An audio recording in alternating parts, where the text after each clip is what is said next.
just in a few words, tell me what the conference is.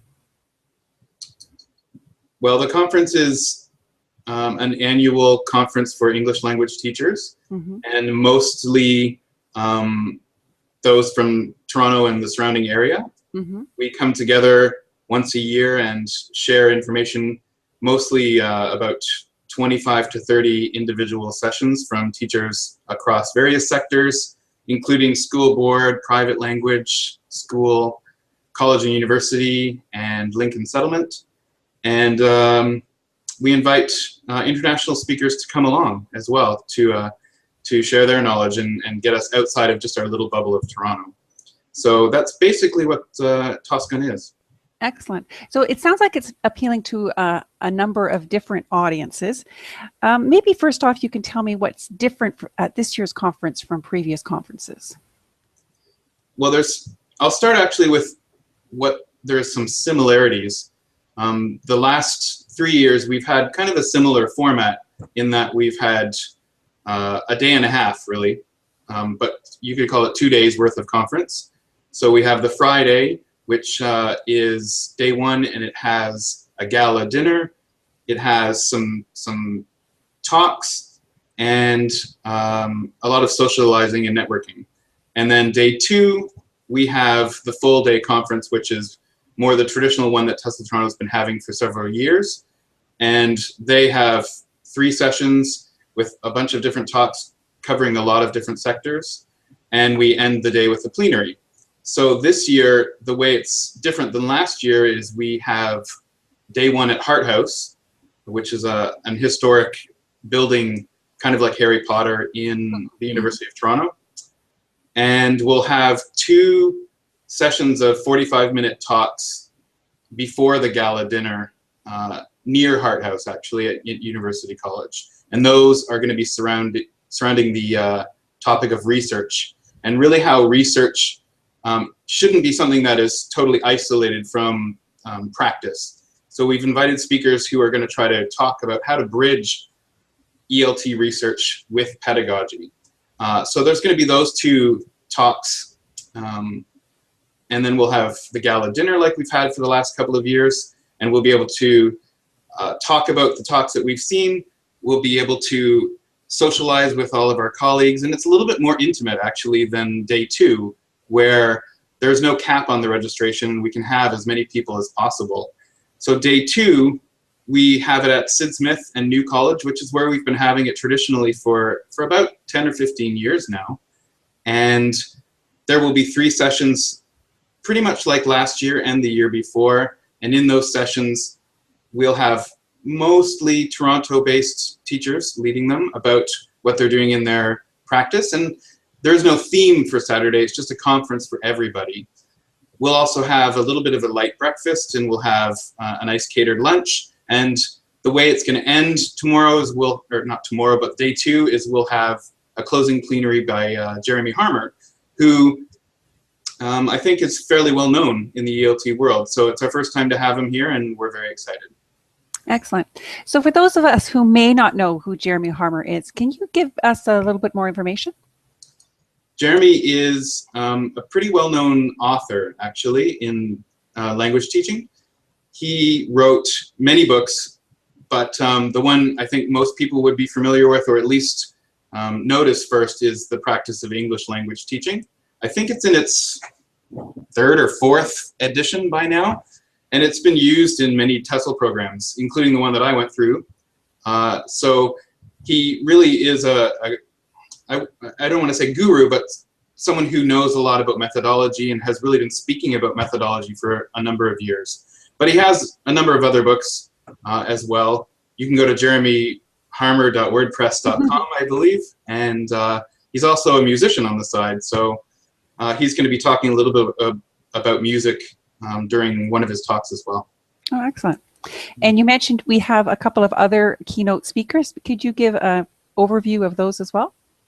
Yeah, we have 2 other featured speakers. One is Russell Main from the University of Leicester in the UK. He's someone that I got to know primarily online because of his blog, Evidence-Based EFL. And his focus really is on moving away from our sort of just intuition on how to teach to research-based, evidence-based practice. So he talked quite a bit about that kind of thing on his blog. And then at TESL last year, he presented a session somewhat similar to the one that he's going to be doing for us on pseudoscience. So it's one that I think is going to cause a lot of people to talk and hopefully continue a discussion past the conference. And then on top of that, we have Briar Jameson. She is someone we invited because of her work with English Online, which is a government-funded language learning program online through Manitoba. She also is one of the people who organized the Realize conference, and that's happened in a couple of years.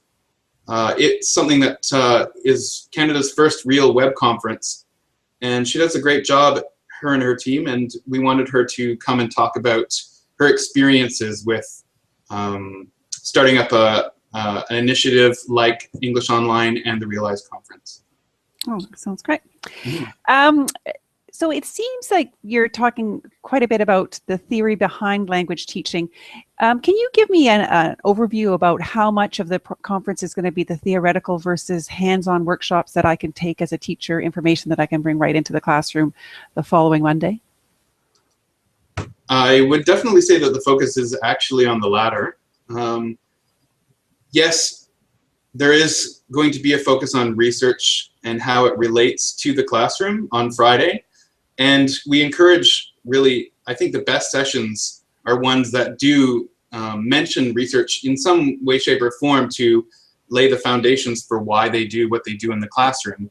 But in general, most of the sessions actually will be practical activities and practical things that are done in the classroom, and those things will be shared with all of the attendees who go to them, and hopefully they'll be able to either take away something directly and put it into their classroom, or they'll be able to adapt. But I do want to encourage actually ideas on research and theory behind what people do to be included in their sessions as well. Okay.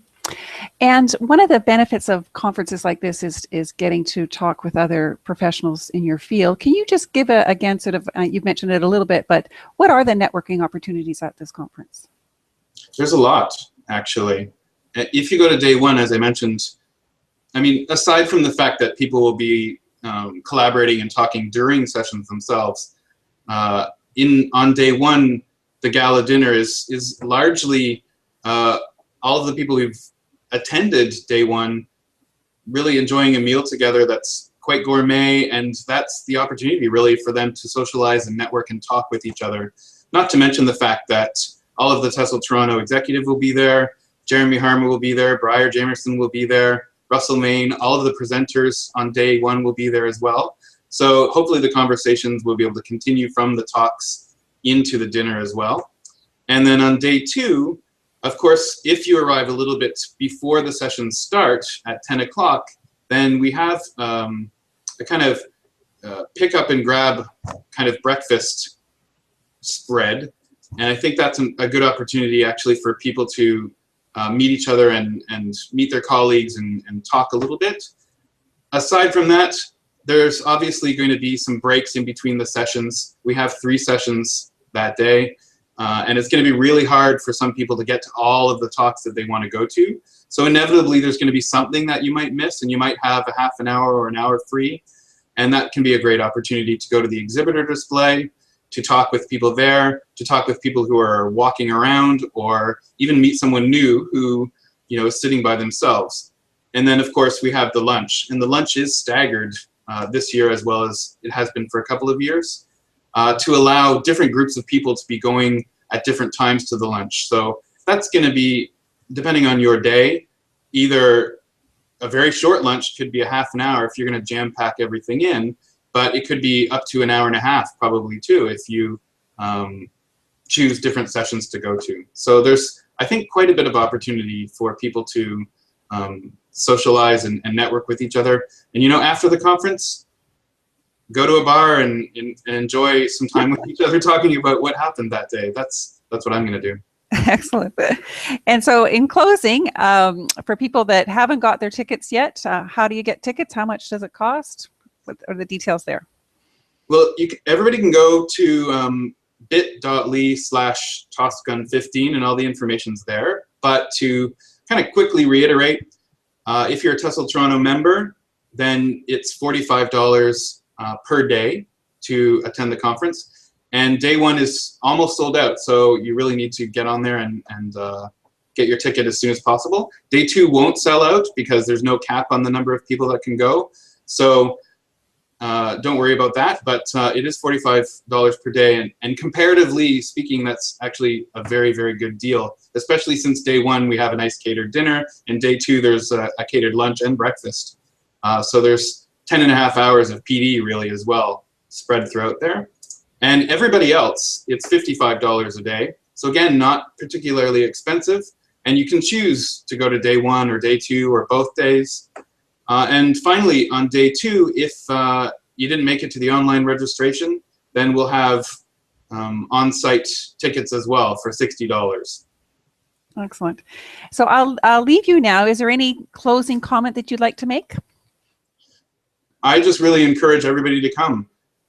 Every year that we do this conference, at least that I've been president, has been absolutely amazing, and it's one of my favorite conferences. And I think having gone to many other conferences, I think we compare in terms of the quality of PD that's available, the speakers that come, and really the atmosphere, I think, is not too big and not too small. So hopefully, if you haven't given it a shot, I would really encourage you to come out to at least day two and bring some of your colleagues. And if you have been there before, make sure you spread the word, and hopefully we'll see you at TOSCUN.